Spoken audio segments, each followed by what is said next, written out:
Hello friends, कैसे हैं आप लोग। हम लोगों ने जो हमारा चैप्टर था, चैप्टर 3 वेक्टर्स एंड स्केलर के सारे कॉन्सेप्ट आपको समझ में आ गए होंगे। आई होप आप कंफर्टेबल भी होंगे। चैप्टर कोई ऐसा डिफिकल्ट नहीं लग रहा होगा।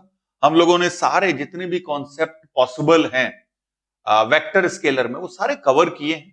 अब आइए इसको देखते हैं, कुछ क्वेश्चंस करते हैं हम लोग जेई मेंस के लिए, कुछ क्वेश्चंस फिर नेक्स्ट डे में जेई एडवांस के लिए करेंगे। उससे हमको और ज्यादा कॉन्फिडेंस बनेगा और प्रैक्टिस होगा और इंफॉर्मेशन होगा। आइए देखते हैं डे 3 में जेई मेंस के लिए। फर्स्ट ऑफ ऑल क्वेश्चन आप देख सकते हैं, if vector r, suppose vector r is x i cap plus y j cap plus z k cap.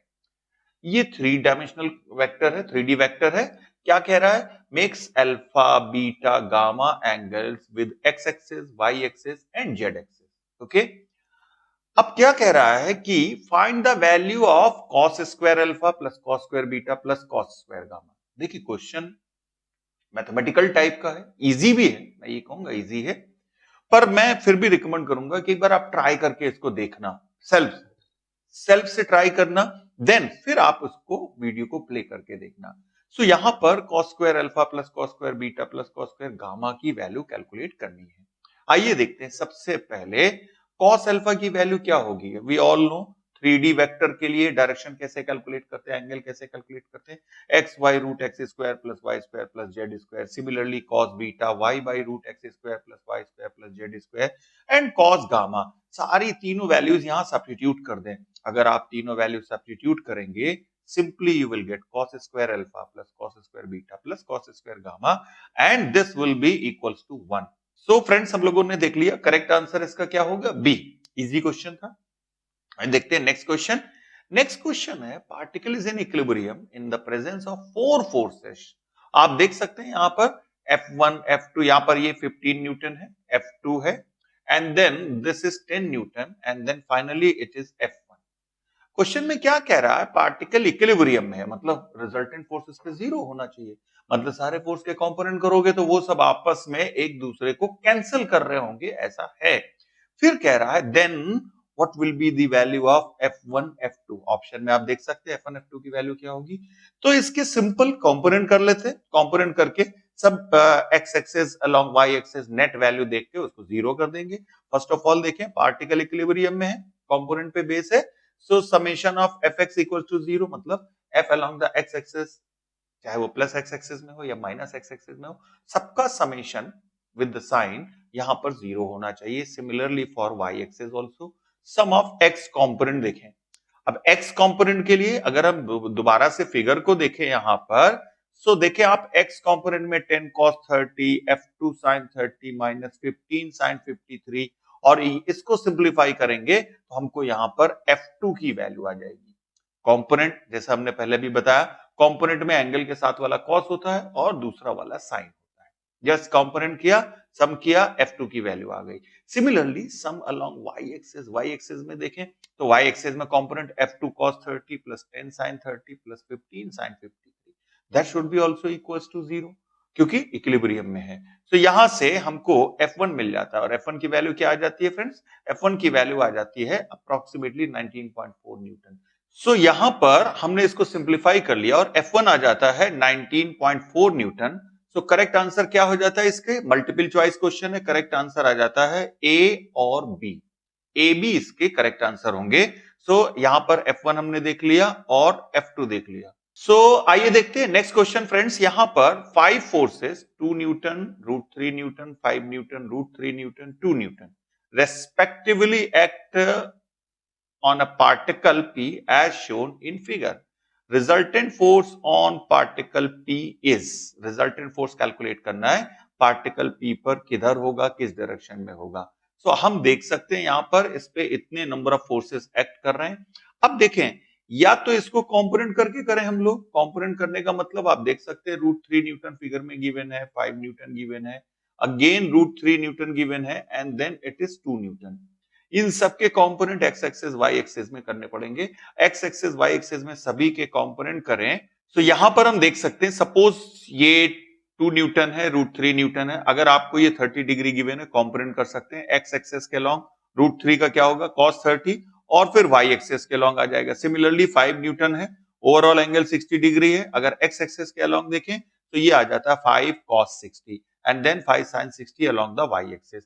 सो इस टाइप से हम सारे फोर्सेस के x और y में ब्रेक कर लेते हैं। अगर हम x और y में ब्रेक कर लेंगे तो fx along x axis sum of x component देखें 2 plus √3 cos 30 plus 5 cos 30 and that comes as 5 Newton. ये हमको 5 न्यूटन मिल जाता है, ये 5 न्यूटन मिल जाता है। That means along x axis तो नेट फोर्स 5 न्यूटन आ गया। अब along y axis देखें, again sum of y component of the force, so ये क्या आ जाता है √3 sin 30 plus 5 sin 60 plus √3 plus 2 cos 30। इसको अगर हम सिंप्लीफाई करें तो ये आ जाता है 5 √3 y एक्सिस में आ गया, 5 न्यूटन x एक्सिस में आ गया। सो 5 x एक्सिस में नेट फोर्स आया और 5 √3 y एक्सिस में आया। इनका रिजल्टेंट निकालना है। अगर x एक्सिस में y एक्सिस में है तो क्या करेंगे, रूट के अंदर दोनों 90 डिग्री पर fx square plus summation of fy square और ये वैल्यू आ जाती है 10 न्यूटन। पर वेक्टर क्वांटिटी है, हमको डायरेक्शन भी देखना पड़ेगा। तो tan theta will be equal to summation of fy upon summation of fx जो आ जाता है √3 और इसका मीनिंग है theta equal to 60 degree. Correct answer of this question that will be the A. Friends आइए देखते हैं नेक्स्ट क्वेश्चन। जेई मेन 2019 का क्वेश्चन है। क्या गिवन है, मॉड A1 3 है, मॉड A2 5 है, मींस A1 वेक्टर होगा, उसका मैग्नीट्यूड A2 वेक्टर होगा, उसका magnitude A1 vector plus A2 vector का मॉड देखा, ये 5 है। वैल्यू क्या कैलकुलेट करना है, in bracket 2A1 vector plus 3A2 vector, in other bracket 3A1 minus twice A2 vector, इसका वैल्यू कैलकुलेट करना है। सबसे पहले हम यहां पर देखेंगे इसका वैल्यू कैलकुलेट करने के लिए mod A1 vector plus A2 vector को स्क्वायर करें। स्क्वायर करने का मतलब होता है सेल्फ यहां पर इसका प्रोडक्ट हो रहा है और सेल्फ प्रोडक्ट मींस अगर x डॉट x है तो इसको मॉड x स्क्वायर लिख सकते हैं। तो यहां पर ये क्या हो जाएगा A1 plus A2 whole square, that means equals to A1 square plus A2 square mod के अंदर 2A1 डॉट A2, यहां पर these are the dot product. So यहां पर दो वेक्टर क्वांटिटीज का होल स्क्वायर, या हम इसको होल स्क्वायर के बजाय ऐसा कह सकते हैं लॉ ऑफ पैरेललोग्राम, ये अपने समझने के लिए, आप अपने समझने के लिए कन्वीनियंट वे में उसको देख सकते हैं। सो यहां से A1 इक्वल्स टू 3 जो वेक्टर A1 का मॉड है और A2 का मॉड है 5, then mod A1 plus A2 इसकी वैल्यू देखें तो ये आ जाता है 5। ये वैल्यू सब्स्टिट्यूट करें तो यहां पर अगर हम A1 A2 या A1 प्लस A2 का जो मॉड था उनकी वैल्यू सब्स्टिट्यूट करें तो यहां से हमको मिल जाता है A1 dot A2 that will B -9/2। अब यहां पर अगर हमको वैल्यू जो देखनी है, now 2A1 in bracket plus 3A2 vector and then 3A1 minus twice A2 vector. तो यहां पर अगर आप देखें सो मल्टीप्लाई करें दोनों का 6A1 square then minus 4A1 dot A2 plus 9A1 dot A2 यहां पर आ जाता है and then plus 9A1 dot A2 minus 6A2 square. Values यहां पर देखें सो इस वैल्यू सब्स्टिट्यूट करने पर 6A1 square minus 6A2 square plus 5A1 dot A2। तो ये क्या आ जाता है 2A1 plus 3A2 3A1 minus twice A2। और यहां पर सिमिलर वे में अगर हम लोग वैल्यू सब्स्टिट्यूट करेंगे तो ये आ जाएगा -118.5। देखें एक ये सोल्यूशन था, एक सोल्यूशन ये था। अब अगर इसका दूसरा सोल्यूशन देखना चाहते हैं अल्टरनेट सोल्यूशन, सो दूसरा तरीका क्या है, वो रिलेटिवली इजी है। ठीक है, इजी ये भी था पर वो और ज्यादा इजी होगा। जैसे हमको मालूम है mod vector A1 plus vector A2 can also be written as A1 vector plus A2 vector root of A1 square plus A2 square plus twice A1 A2 cos theta.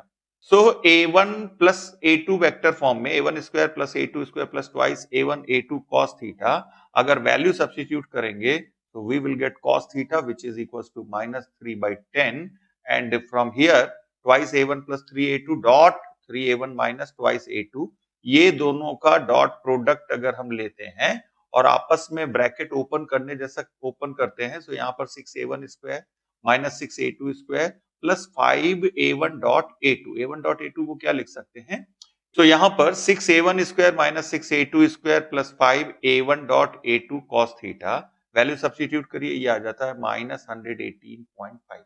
ये शॉर्टर भी है, simpler भी है। सो correct answer इस question का that will be the D.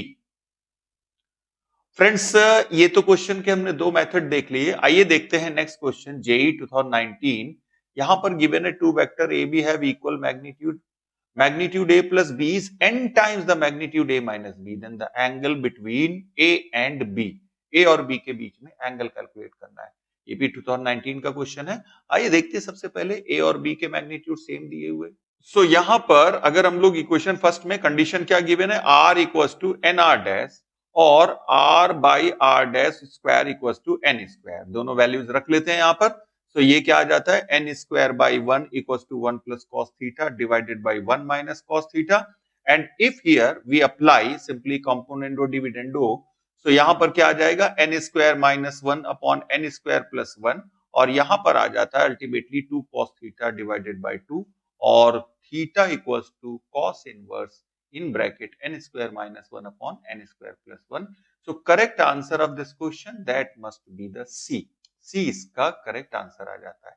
So friends, mathematical calculation हो सकता है थोड़ा सा ज्यादा हो, समटाइम्स ज्यादा हो जाता है एंड बट एक बात तो मेक श्योर है कि क्वेश्चन सिंपल है। आपका पेन चलता रहेगा, पेन हमेशा मूव करता रहेगा, पेन एक जगह पे फंसेगा नहीं। ऑप्शन देख के भी कई बार देखा जाता है कि क्या आगे स्टेप करना है। आइए देखते हैं इसके बाद next question JEE main 2019। In the cube of side A shown in figure vector form the central point of the face ABOD to the central point of the face BEFO। आप देख सकते हैं ये इस वाले ब्रांच का central point है, middle point assume कर लिया, और इस सरफेस का कंप्लीटली ये हमको सेंट्रल पॉइंट दिया हुआ है H। इसका वेक्टर कैलकुलेट करना है। सबसे पहले हम देखें यहां पर इसका वेक्टर फॉर्म में कैलकुलेट करना है। First of all x1 equals to a/2, जो इसका x कोऑर्डिनेट होगा दैट विल बी a/2। क्यों? क्योंकि हमने ओरिजिन लिया हुआ है वो सेंटर पे लिया हुआ है। हर एक साइड आप देखो तो a गिवन है, थोड़ा सा 3D में इमेजिन करना पड़ेगा। लेट अस अज्यूम कि ये अगर इसका ओरिजिन है तो ये कितना गैप पर होगा, दिस विल बी a/2। तो x1 coordinate a/2, but origin के सामने y1 0, ऑब्वियसली z1 भी यहां पर a/2 होगा। सो z1 इसका a/2 होगा, a side of the cube है। अब H पॉइंट के कोऑर्डिनेट्स अगर देखें ओरिजिन के रेस्पेक्ट में x2 विल बी 0, x2 0 हो जाएगा। एंड नाउ y, अगर आप इसको ध्यान से समझेंगे 3D में फिगर तो क्लियर हो जाएगा। सो ओरिजिन हम लोग यहां पर ले रहे हैं, राइट। सो इसके सामने जस्ट पॉइंट पड़ेगा, that's why x2 0, y2 a/2 और z2 a/2 हुआ। इट मींस वेक्टर GH देखें जो हमें कैलकुलेट करना था, तो क्या होगा, x2 minus x1 i cap plus y2 minus y1 j cap plus z2 minus z1 k cap, और यहां से आ जाता है a/2 in bracket j cap minus i cap, और ये करेक्ट आंसर हमको गिवन है B। So B will be the correct answer. ये क्वेश्चन एवरेज क्वेश्चन था, और अगर आपने अच्छे से इमेजिन कर रखा है, imagination is the main point in physics. तो समटाइम्स आपको इजिली अगर आप चाहें तो एक रूम में भी ऐसे 2 पॉइंट मार्क कर सकते हैं। अगर आप रूम में मार्क करेंगे, ओरिजिन अपना फिक्स कर देंगे, तो वहां से आपको पता चल जाएगा कि उस पर्टिकुलर जोनों को ज्वाइन करने वाली जो लाइन होगी उसका वेक्टर क्या होना चाहिए। इसके बाद हम लोग देखते हैं नेक्स्ट क्वेश्चन, ये भी 2019 जेईई मेन है। Particle is moving in along with velocity v equals to k y I cap है, ध्यान दीजिएगा, प्लस x j कैप है। k is a constant, general equation for its pitch, या general equation हमको calculate करना y और x में relation. देखिए वेलोसिटी हमको गिवन है k y I cap x j cap. अब position is given as suppose vector r equals to, ये तो हमको वेक्टर v गिवन था, vector r equals to x I cap plus y j cap. v calculate करना है, means dr vector by dt। यहां से इसको डिफरेंशिएट करेंगे तो dx बाय dt जो हमारा x I कैप था, dx by dt I cap plus dy by dt j cap। And that means अगर आप ये दोनों इक्वेशंस को कंपेयर करें तो dx by dt की वैल्यू y आती है। सो अगर आप कंपेयर करें सो dx by dt जो गिवन है इसका वैल्यू तो y हो जाता है, dy by dt जो गिवन है इसका वैल्यू x हो जाता है। सो यहां पर dx by dt और dy by dt की वैल्यू देख लिया, दोनों को डिवाइड करें दोनों को डिवाइड करेंगे सो ये dx by dy equals to y by x, या हम कह सकते हैं x dx by dt equals to y dy by dt, या x dx equals to y dy। अब इसको हम इंटीग्रेट कर सकते हैं। तो अगर इसको हम इंटीग्रेट करें यहाँ पर देखें क्या आ जाता है, x dy and integral x dy equals to integral y dy means x square by 2 plus c1 by 2 and this is equals to y square by 2 plus c2 by 2। और यहाँ पे c1 c2 कांस्टेंट है, उनको हमने common कर लिया, join कर लिया एक कांस्टेंट में, इक्वेशन आ जाता है x square plus c equals to y square means y square equals to x square plus constant, और ये इक्वेशन हमारा गिवन है ऑप्शन 4 मींस डी ऑप्शन में। सो ये भी क्वेश्चन सिंपल था। आइए देखते हैं नेक्स्ट क्वेश्चन। नेक्स्ट क्वेश्चन में let f1 plus f2 vector, ये गिवन है P, so f1 plus f2 P given है वेक्टर, देन Q गिवन है f1 minus f2 means addition P है, सब्ट्रैक्शन उनका Q है। मैग्नीट्यूड ऑफ f1 f2 अगर देखें 3√2 है और 4√2 न्यूटन है। वैल्यू कैलकुलेट करना है root of P square plus Q square का। सो P पहले हमको f1 प्लस f2 गिवन है, चलिए पैरेललोग्राम यहाँ पे ही लगा देते हैं। P square equals to f1 square plus f2 square plus twice f1 f2 cos theta. Similarly Q के लिए सब्ट्रैक्शन है, Q square equals to f1 square plus f2 square minus 2f1 f2 cos theta. अगर आप दोनों को add करेंगे तो simply ये और ये कैंसिल हो जाएंगे, बचेगा क्या, twice f1 square plus twice f2 square. अब यहाँ पे वैल्यू अगर सब्स्टिट्यूट करते हैं तो ये आ जाता है root of P square plus Q square will be equals to 100 means 10, root 100 है, that means 10। So correct answer of this question that must be equal to C। So friends ये भी क्वेश्चन देख लिया हम लोगों ने। आइए देखते हैं नेक्स्ट क्वेश्चन। नेक्स्ट क्वेश्चन क्या कहता है, if vector A plus vector B plus vector C equals to 0, suppose angle between vector A and B, vector B and C ये 150 डिग्री 120 डिग्री गिवन है। तो यहां पर अगर ट्रायंगल लॉ को हम फॉलो करें और ये वेक्टर A वेक्टर B फिर वेक्टर B वेक्टर C के बीच में एंगल गिवन है, then the magnitude of vectors, अब A B और C के मैग्नीट्यूड का रेशियो कैलकुलेट करना है।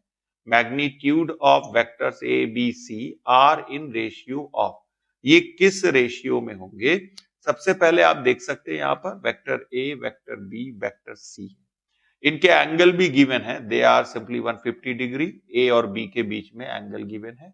सिमिलरली B और C के बीच में गिवन है 120 डिग्री। ऑब्वियस है कि A और C आपस में 90 डिग्री पर होंगे क्योंकि टोटल एंगल 360 डिग्री होना चाहिए। इसके अकॉर्डिंग देखें, लामी थ्योरम अगर अप्लाई करें यहां पर, सो लामी थ्योरम अगर अप्लाई करेंगे सो आप देखें यहां पर क्या बनेगा, B बाई और साइन जो उसके अपोजिट एंगल है क्या होगा 90 degree, which is equal to now A by और उसके अपोजिट क्या है sine 120 degree and then equals to C by और इसके अपोजिट क्या है साइन 150 डिग्री। तो लामी थ्योरम अप्लाई किया, लामी थ्योरम अप्लाई करने के बाद में यहां पर साइन 90 क्या होता है 1, तो साइन 90 1 हो गया which is equal to A। अब sine 120 sine 90 plus 30 means cos 30। अब यहां पर अगर इसकी वैल्यू देखें so that will be cos 30 क्या होता है, that is minus root 3 by 2, तो ये हो जाएगा minus root 3 by 2 will be equals to sin 150 180 minus 30, it will be sin 30 means C by 1 by 2। So आइए देखते हैं क्वेश्चन। क्वेश्चन गिवन है R equals to A plus B where R A B are non zero vector, zero नहीं है, so vector R equals to vector A plus vector B given है, और साथ में ये भी गिवन है अगर उनका मॉड सेम है, vector R vector A vector B का मॉड सेम है, एंगल कैलकुलेट करना है R और A में क्या होगा। आइए देखते हैं, सबसे पहले R equals to A plus B, क्योंकि R और A में एंगल कैलकुलेट करना है तो हमने B को एक तरफ कर दिया, A और R को आपस में कनेक्ट कर दिया। अब अगर R और A के बीच में एंगल थीटा है, इसका मीनिंग है simple B square equals to R square plus A square minus twice RA cos theta. अब A equals to B given है, दैट मींस R भी उसके मैग्नीट्यूड में इक्वल है, तो B square equals to B square plus B square minus twice B square cos theta. cos theta आ जाता है 1/2 means theta equals to 60 degree, और we can say the correct answer of this question that must be equal to A। So friends, this is end of day 3 vector scalar का। This is end of day 3 और next day में हम लोग deeply देखेंगे advance level के questions.